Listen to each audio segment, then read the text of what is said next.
Halo para sahabat kanal hukum dan lawyer Elias Daburnaut. Saya ingin mengajak para sahabat untuk berbincang bersama saya dalam topik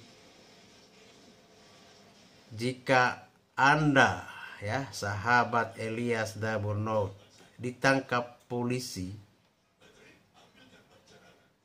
apa yang perlu saudara pahami. Nah, teman-teman sekalian, saya menyadari bahwa sebagian besar masyarakat sangat takut atau momok berurusan berhadapan, apalagi kalau ditangkap oleh polisi. Melalui video ini saya ingin menerangkan apa yang perlu sahabat Elias Daburnaut pahami kalau menghadapi situasi seperti itu. Hal yang perlu kawan-kawan pahami terlebih dahulu, polisi dalam melakukan tugasnya tidak boleh sewenang-wenang. Misalnya kita angkat contoh dalam kaitannya dengan penangkapan Ada aturan-aturan atau prosedur hukum yang harus dipenuhi dilakukan terlebih dahulu sebelum menangkap seseorang. Itu yang perlu dipahami oleh teman-teman Nah, dengan demikian, siapapun yang ditangkap berhak untuk menanyakan apakah prosedur-prosedur penangkapan itu telah dilakukan atau dipenuhi oleh polisi atau belum. Jika belum, maka sahabat Elias Daburnaut berhak menolak untuk ditangkap Ingat kalau prosedur-prosedur itu belum dipenuhi, maka saudara bisa menolak untuk ditangkap. Karena apa? Tidak boleh menangkap seseorang sewenang-wenang tanpa ada dasar hukum yang jelas. Nah, saya akan uraikan hal-hal prinsip yang bisa dijadikan sebagai amunisi oleh teman-teman andai kata suatu saat ditangkap polisi. Kita mulai terlebih dahulu menguraikan apa yang dimaksud dengan penangkapan. Penangkapan itu adalah tindakan pengekangan tersangka atau terdakwa untuk sementara waktu Itu ketentuan atau bunyi aturan atau pasal 1 angka 20 Undang-Undang nomor 8 tahun 1981 tentang Kitab Undang-Undang Hukum Acara Pidana. Apa syarat seorang ditangkap? Nah, syarat seseorang ditangkap itu ada bukti permulaan yang cukup.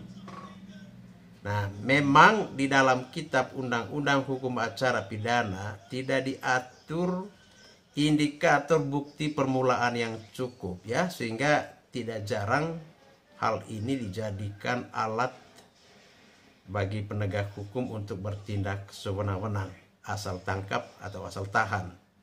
Namun saudara-saudara tidak perlu risau atau khawatir, karena ukuran alat bukti yang akan digunakan bisa digunakan adalah minimal 2 alat bukti yang sah sebagaimana diatur dalam pasal 184 ayat 1 Kitab Undang-Undang Hukum Acara Pidana, yaitu 1 keterangan saksi, 2 keterangan ahli, surat petunjuk, dan keterangan terdakwa.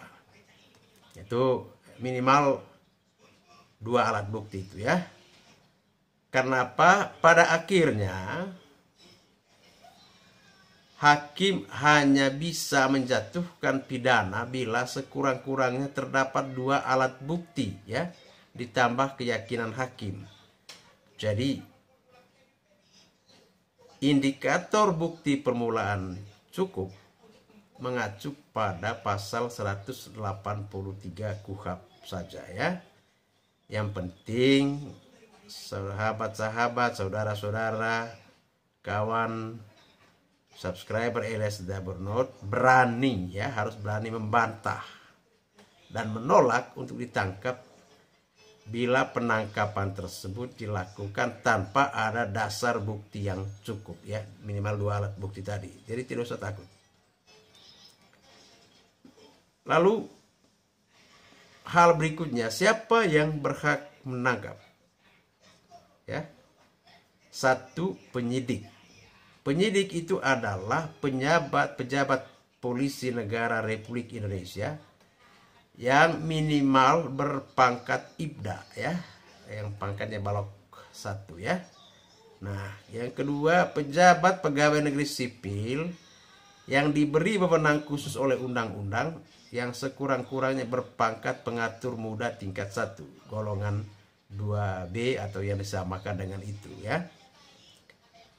Kedua, penyidik pembantu, yaitu pejabat polisi negara Republik Indonesia dengan pangkat minimal brigadir 2, ya.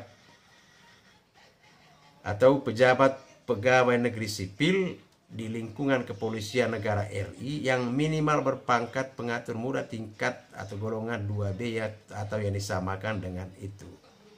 Yang ketiga adalah penyelidik, ya. Setiap pejabat polisi negara Republik Indonesia atas perintah penyidik, ya, di luar aparat di atas tidak berwenang untuk melakukan penangkapan.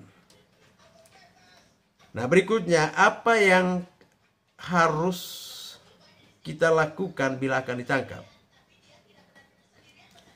Yang pertama itu minta surat tugas dari polisi yang akan menangkap Anda, ya.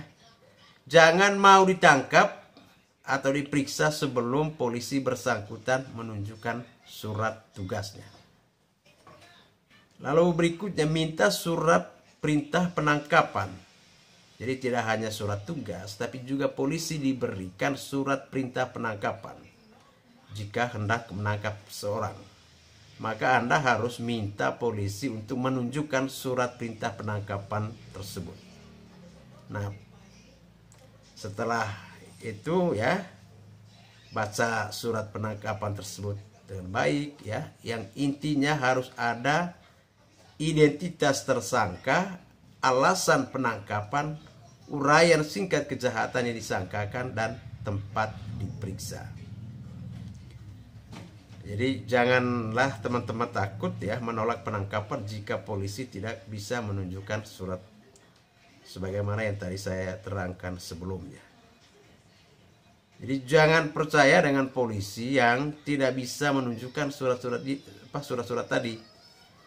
Dan juga jangan mau ikuti instruksi apapun darinya. Biasanya ini, ya, Anda akan dibujuk untuk ikut ke kantor polisi dengan mengatakan akan membawa Anda ke kantor polisi sebentar saja, ya, guna dimintai keterangan.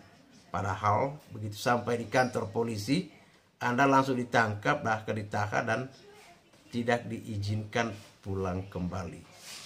Nah, perlu diingat, ya, teman-teman, prinsipnya segala tindakan polisi harus didasarkan pada perintah tertulis, ya, agar bisa diperlihatkan kepada masyarakat. Apapun yang disampaikan oleh oknum polisi yang tidak bisa menunjukkan surat tugas dan surat perintah penangkapan berarti tidak usah didengarkan, ya, tidak perlu dan wajib ditolak. Menunjukkan surat tugas dan surat perintah penangkapan adalah wajib, ya, bagi polisi sebagaimana perintah KUHP, ya, dan merupakan asas hukum dalam KUHP sebagaimana dijelaskan dalam penjelasan umum angka 3 huruf B Kitab Undang-Undang Hukum Acara Pidana penangkapan, penahanan, penggeledahan, dan penyitaan hanya dilakukan berdasarkan perintah tertulis oleh pejabat yang diberi wewenang oleh undang-undang dan hanya dalam hal dan dengan cara yang diatur dengan undang-undang.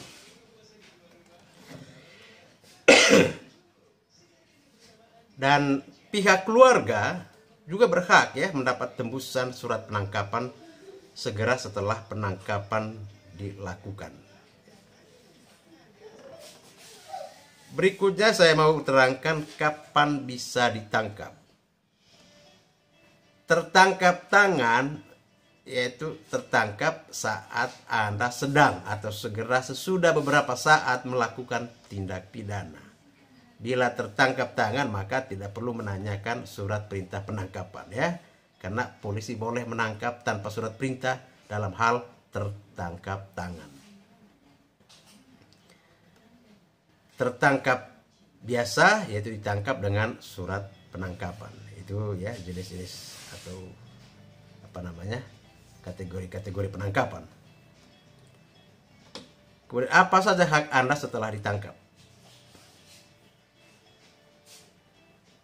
Setelah Anda ditangkap, maka Anda bisa berhak minta untuk menghubungi atau didampingi pengacara ya, mendapatkan bantuan hukum itu merupakan hak sebagai warga negara dan sifatnya wajib.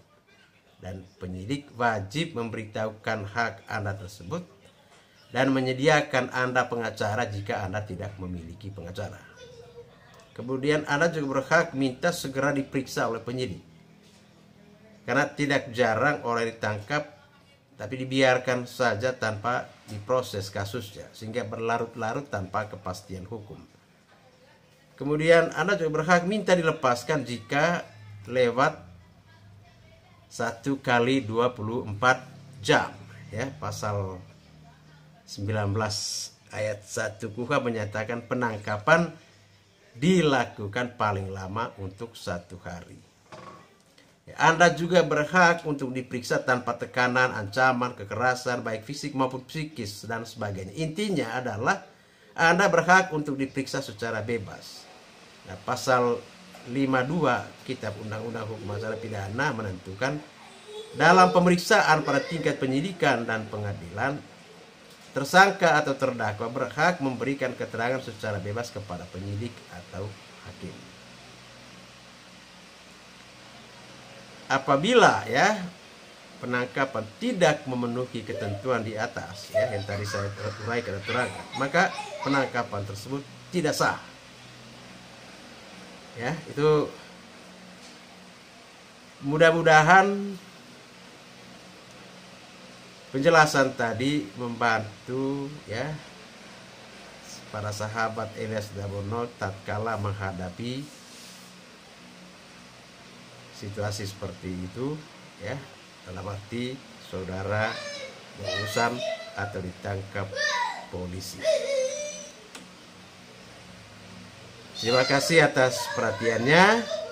Salam semangat dan terus semangat bersama Elias Daburnot.